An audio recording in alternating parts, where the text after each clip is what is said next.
So welcome to this important panel about global AI policy landscape and what you need to know. I'm honored to be moderating this panel today, and I am actually an EdTech founder from Europe. And you might have heard about the European AI Act. So whatever we do in Europe when it comes to education, we need to have a safety first and data protection policy. And this is the European perspective. But today we want to take a global look and learn from experts about the global landscape. And I will shortly present the panelists today. So we have Paul Lekas. He spearhead global AI and information policy initiatives at the Software and Information Industry Association, and he's advocating for responsible EdTech AI practices. Next, we have Raghad Aljughaiman. She's an advisor to the United Arab Emirates Minister of Education, and she focuses on merging EdTech, AI, and entrepreneurship to drive educational innovation. And next we have Manny Lamarre, and he's Deputy Assistant Secretary at the US Department of Labor. He blends his experience as a former teacher with expertise in workforce development and AI policy. And last but not least, we have Dean Kline, and with a legacy in venture investing and EdTech innovation, Dean advises the World Bank EdTech team and leads global engagement for the Ceres Research Network. So please, a round of applause to our great panel today. So, and Paul, I'd like to start with you and ask you to give us your shared operating knowledge. What should we know about the current global AI policy landscape concerning education? Great, thank you for that introduction. Thank you all for being here today. So, over the past several years, there's been an explosion in policy globally related to artificial intelligence. Over 50 countries have developed national strategies on how to harness and develop AI in a responsible manner. And according to the OECD, there have been over 700 initiatives in the past 6 years alone around AI launched by national governments. I would note that only 5 of those are in Africa, and that's something I think we may talk about a little bit today. Regarding education, it's a very different landscape. So generally around AI, a lot of people know about the European Artificial Intelligence Act, which is going into force this year, or has been passed and will go into force over a staggered schedule over the next 2 years. There have been a lot of actually pieces of policy and regulation that have been enacted in other countries. But overall, I think in the education space, countries are taking more of a wait-and-see approach. One thing we've seen quite a bit is the development of principles and guidelines from national governments, from departments of education, ministries of education, about how to use AI in the classroom. But there's a lot of impediments to actually doing that. And sometimes it comes down to not having the data, not having the tools, not having the infrastructure that you actually need to deploy AI in a responsible and ethical way. I will say a bit more about that as we go on, but just wanted to give an overview here. One further point before we move on, I mentioned Africa. When we're thinking about education, we think about the potential to really help in countries that may not have the resources right now, and that includes a number of countries in Africa. The African Union Development Agency issued a report in February that outlines a pretty ambitious roadmap for adopting AI more broadly, not specific to education. That is expected to be voted on in a year. But there's a great deficit, not only in countries in Africa, but in a number of other countries. And we are quite a ways away from actually adopting AI in education and in other spaces. For example, in the United States, over 90%, internet penetration in the United States is at over 90%. In sub-Saharan Africa, it's in the low 30s. So we still have to get that infrastructure in place before we can talk about unleashing some of the amazing potential that AI can bring in the education space. Thank you so much, Paul. So, Raghad, how is the situation in UAE? On the one hand, like AI in schools, but also on the policy level. So AI is already transforming the way we live, the way we work, and the way we learn and interact with each other. We in the UAE have realized this back in 2016 when the UAE assigned its first minister of AI. A year later, in 2017, we introduced the national strategy for AI that included education. But if I would speak specifically about the education sector, we can see that the conversations have shifted from research and academia in education to the practical development of education technologies and education tools.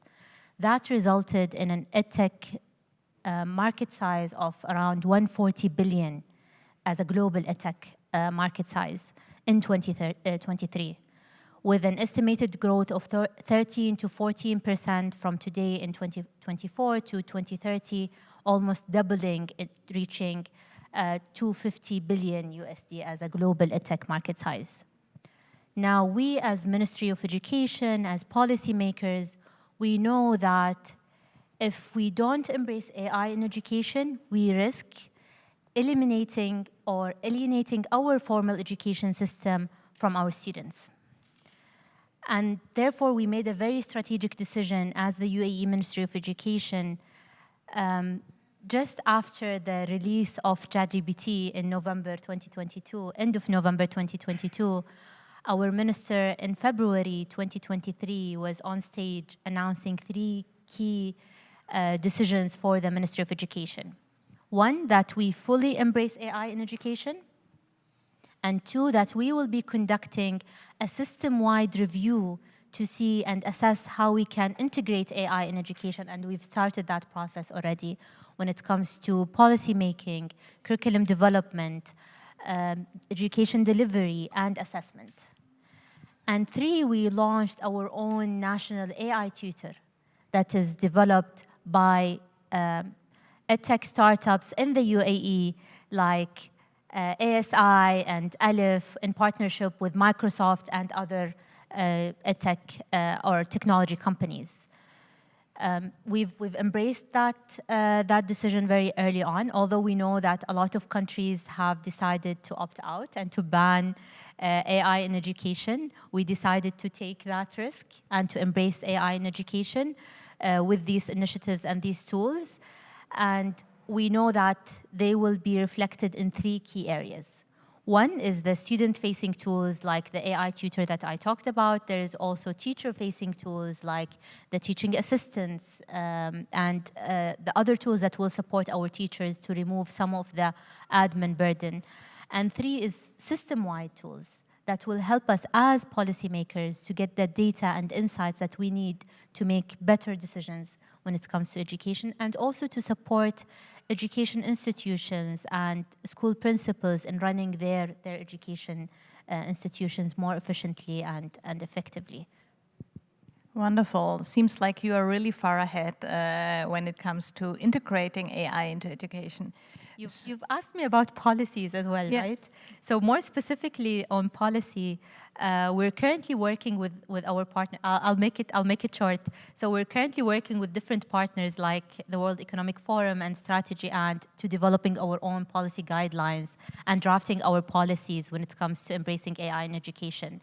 But in a nutshell, if I would summarize how our approach is when it comes to policy making, we're doing 2 things. 1, we're working with educators, frontline educators like teachers, school principals, and students and parents as well to draft these policies. And 2, we're taking a very agile approach because we know and we accept that we can't get the right answer from the first go. It's a rapidly evolving field, so we know that we have to be very agile when it comes to policy making. Wonderful, thank you so much. So, Dean, the question for you is, how does the World Bank see AI from an investment perspective? Can you tell us a little bit about that? Yeah, so I often make the mistake of assuming that people understand what the World Bank is. So just very briefly, it's a multilateral organization. It is a bank, but the shareholders are countries, so the governments. And we only lend to or make grants to government. So in the case of education, it's largely ministries of education. And the World Bank is the largest funder of education in lower and middle income countries. So depending on the year, it could be $3 to $6 billion. And it's, you know, with respect to technology, when I returned 3 years ago at the beginning of the pandemic, about 30% of those projects had a technology element, and now it's 90%. So it's put some stress on the kind of resources, kind of human capital resources of the bank. And I think another thing to remember too is that the time from initiating a project, and those projects do belong to the governments.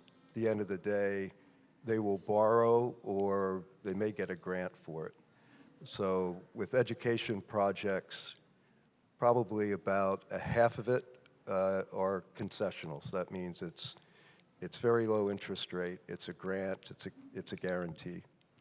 And of those, of that amount, probably about 2/3 goes to Africa.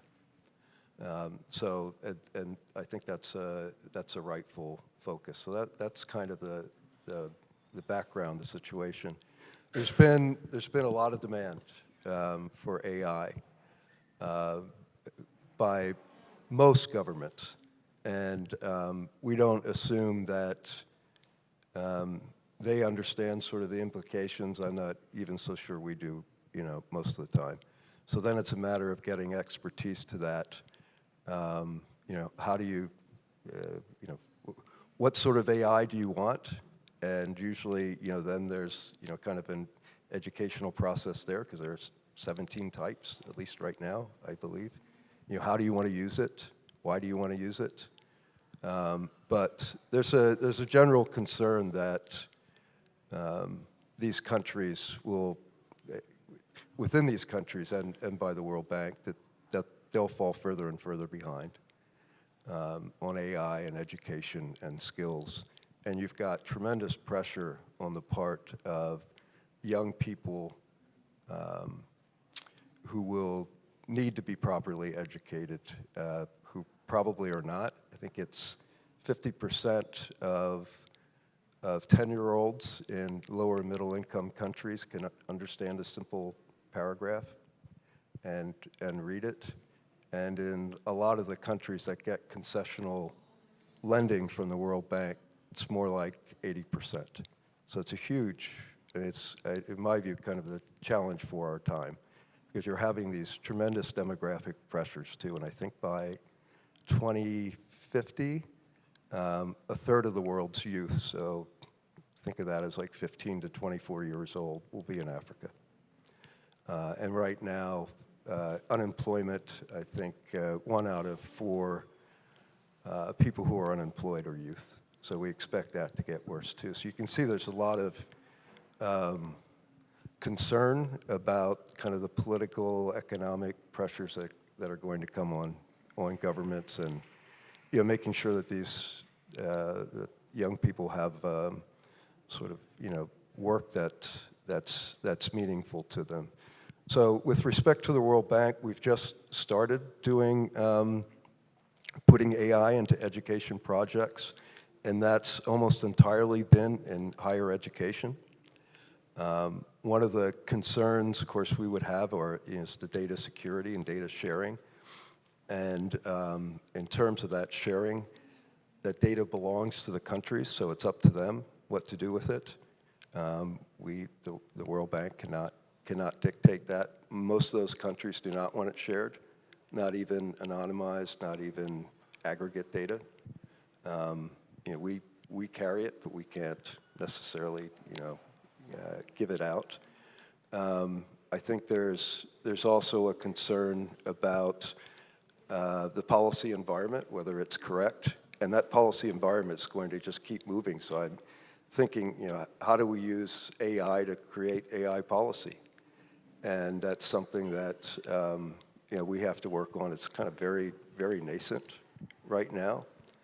And so I think that kind of demand and the situation that's actually pretty dire is kind of what I'd most like to impress upon you.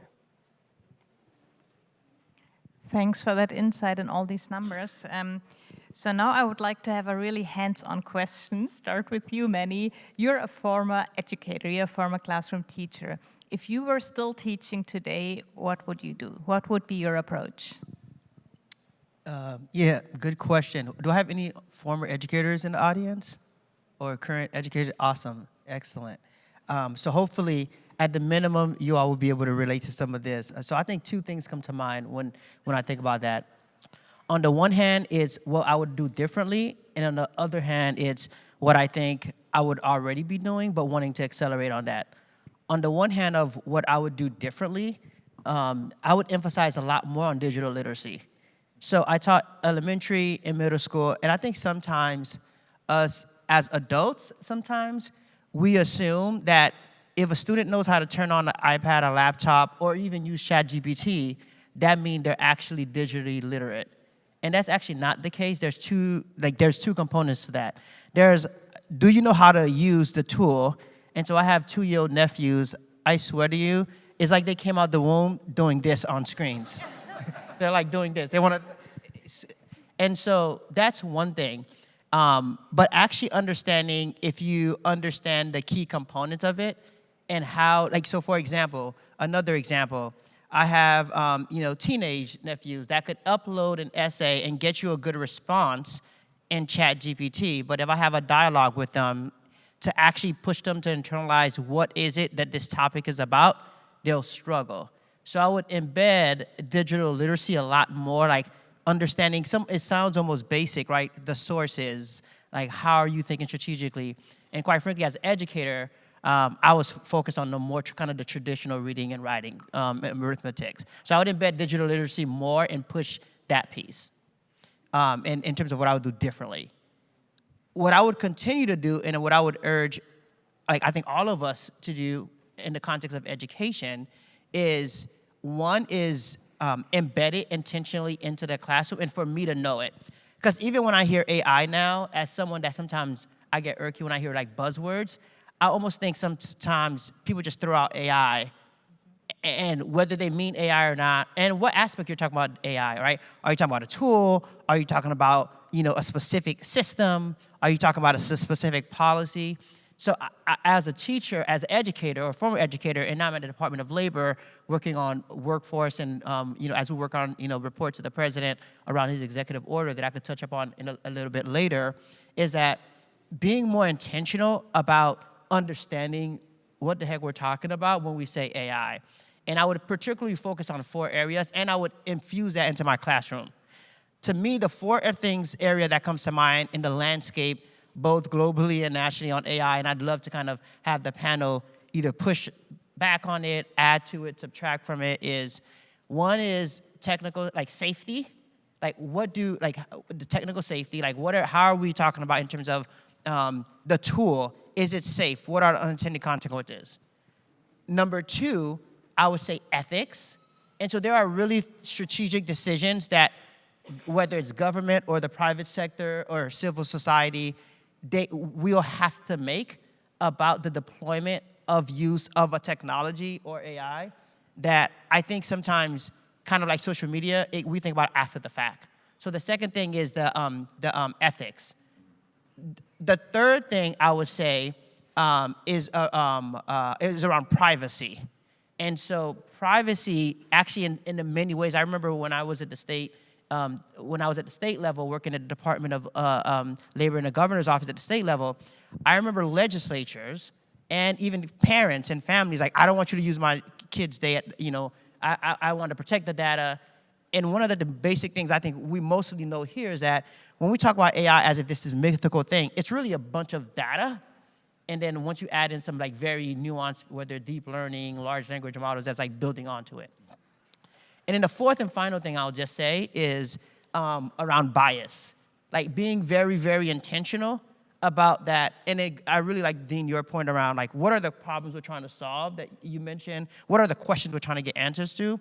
And the reason why I mentioned the bias, and then I'll stop, is because whether we're talking about as an educator or we're talking about in the policy landscape, public and private sector, we're using these tools to make to make decisions that in some ways we almost think like it's automatic. Like we think like they're smarter than us in a way. And they're pulling from information that is already biased. So whether we're talking about, if you do a simple search on, whatever your favorite search tool is, and it says, and there was one example, like, show me like a family or show me an employed person, it will pull up a white family or white person. And I could run through a whole ton of other examples, both on the positive or the negative side. But I think like the bias part is really important because it could create rifts in like both in political contexts and in communities that exacerbate tensions that's already present in a way that actually doesn't get us to answer the question that we were trying to solve to begin with. Did you want to add on that, Paul? Because you were like nodding. Yeah, I mean, I think those are great points. I think, safety, ethics, privacy, and bias, these are critical areas that need to be investigated in education, also in other contexts, but they have a particular value in education. One thing that makes the education context unique, in the United States definitely, but also in other countries, is that there is kind of a regulatory foundation already that addresses some of the privacy concerns. In the United States, we have a federal law, it's called FERPA, that governs student privacy. We have 128 state laws that add additional requirements on top of FERPA. So when we're talking about AI in the context of education, part of the equation is already solved for. Now, maybe it could be better, maybe it could be more aligned. It's quite messy for companies to deal with, but we have that in place, which is very different than the consumer context. And Diana, you've been interested in some of the developments on the consumer context in the United States. And so,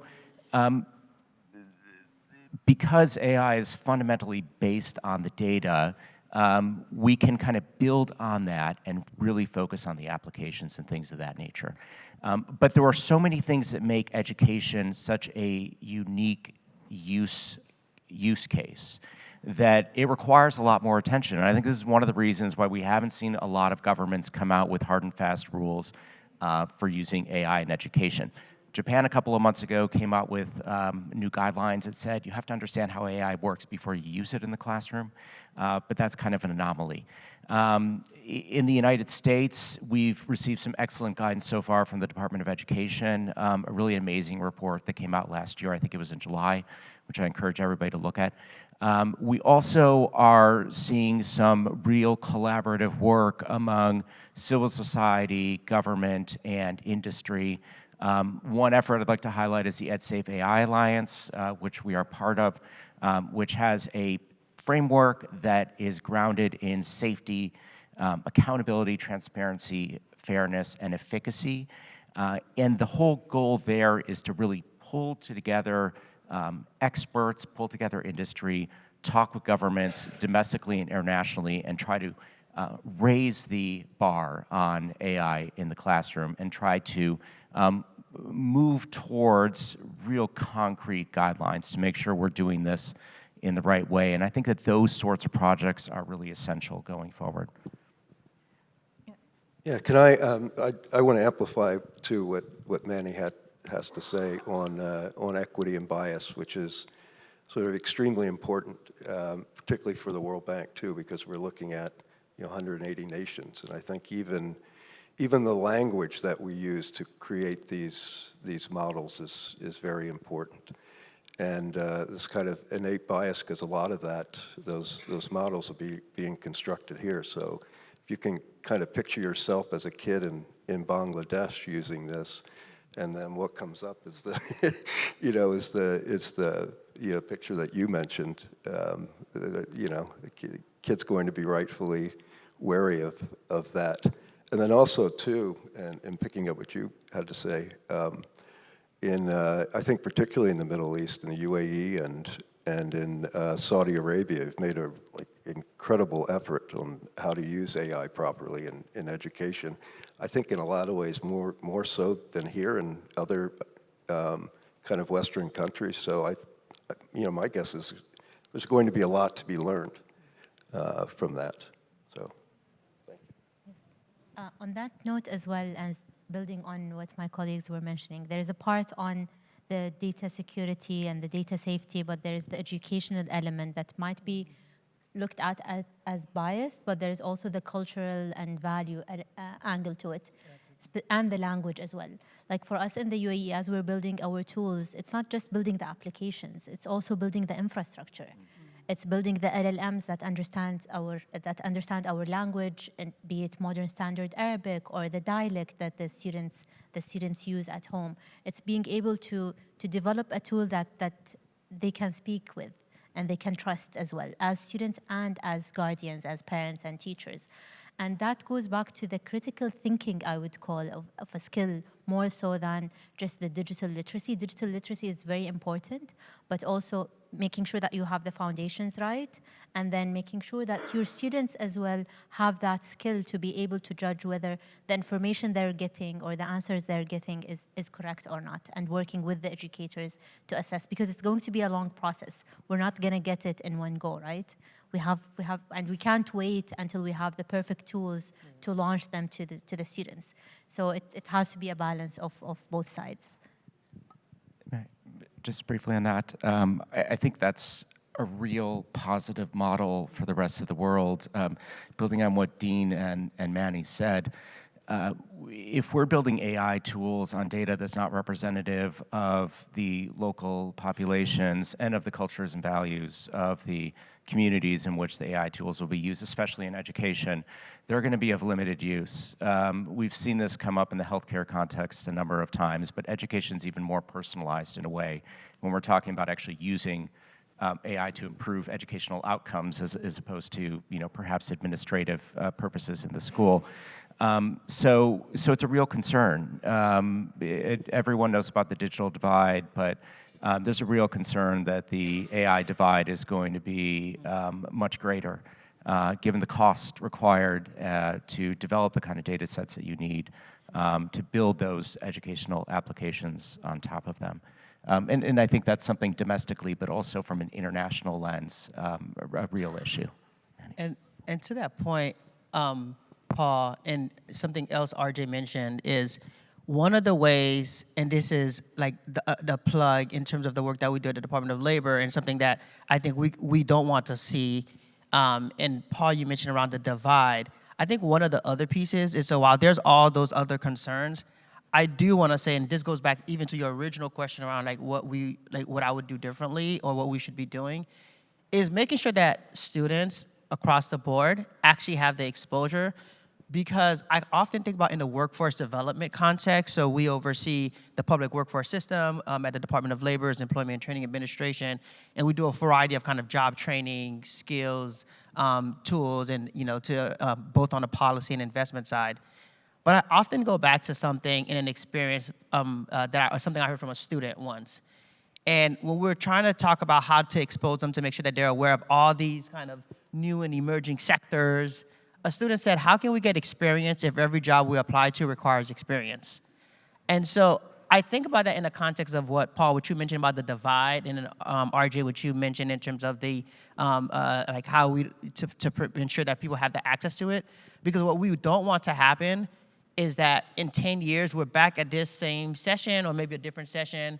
I'll probably have, a little bit more gray hair or so, where we're talking about like all these students that either there's these new industries or careers that were developed, and some group of students have access to it because they were exposed to it, while others don't, for whatever reason. It could be a resource conversation, it could be, folks, policy landscape that didn't create the right ecosystem to ensure that the individuals or the communities had access to those types of experience and exposure to these tools that will inherently shape the labor market and in communities in a way that we want to make sure that it's, intentional and inclusive.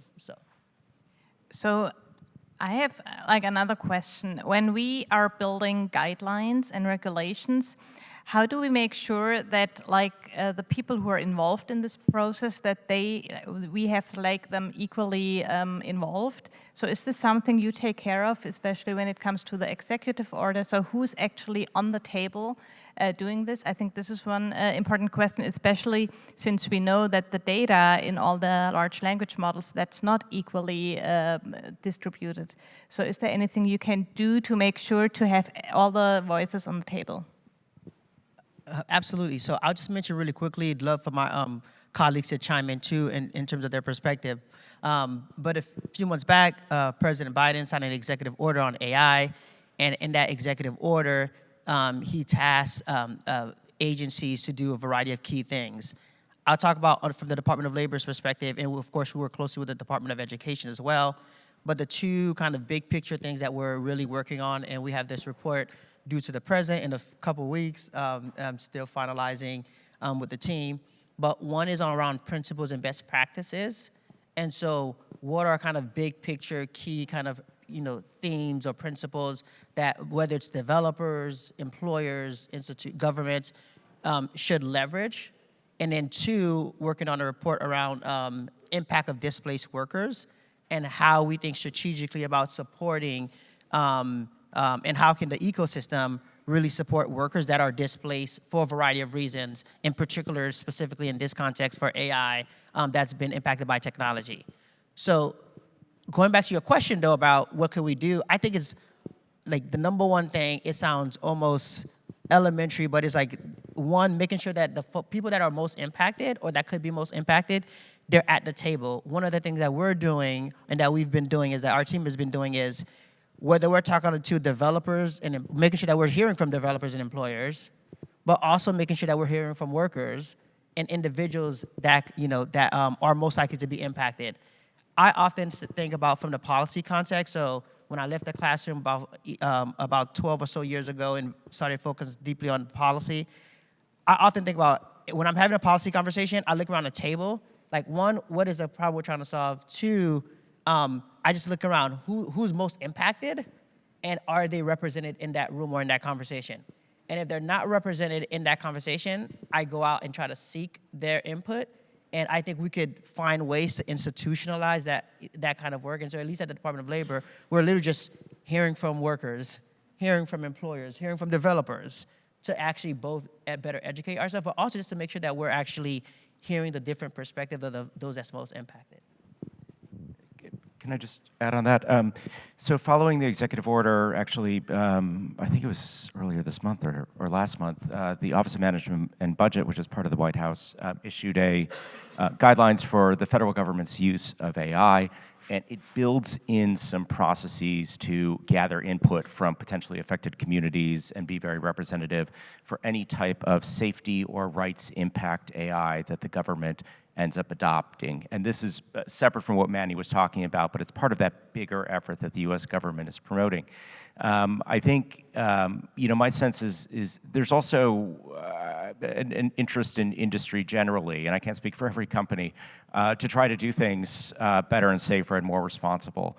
And a number of major AI companies agreed to voluntary commitments that the White House organized. There's a G7 International Code of Conduct that many countries have agreed to. In the education space, we convened a bunch of EdTech companies to issue a set of principles that we hope will guide the industry and again raise the bar on how to make sure that AI is developed safely, transparently, with respect for equity, inclusion, and so forth.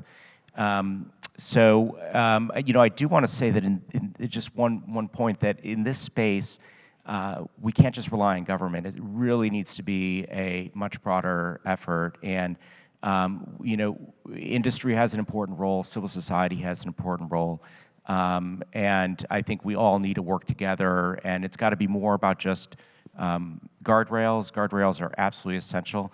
But if we want to unleash the potential that people over the past few days have been talking about endlessly for AI and education, we actually have to invest in infrastructure. but do it not willy-nilly. Make sure that it is safe and responsible, but we really do need that commitment. Yeah, totally second that. So you mentioned EdTechs. So to you, Raghad and Dean, because you're working with EdTechs like in UAE, and maybe you're still advising EdTechs or startups.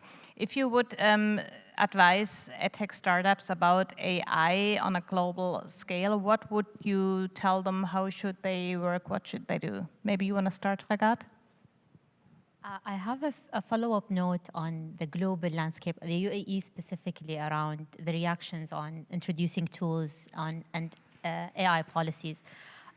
If I recall correctly, it was like February 2023 when we announced the ministry's AI tutor and that we will embrace AI in education. We got two reactions from the teachers. One is that, what does that mean for us? Are you going to replace teachers? Is this like a robot that was going to go to the classroom and teach instead of us? And two, okay, I want to embrace AI in my classroom. What do I need to do? And this taught us very early on that we can't do this on our own. That's why we work very, very closely with educators when it comes to drafting the policies and guidelines. And we did release our initial policy and guidelines for teachers on how to use AI in the classroom with teachers, with students.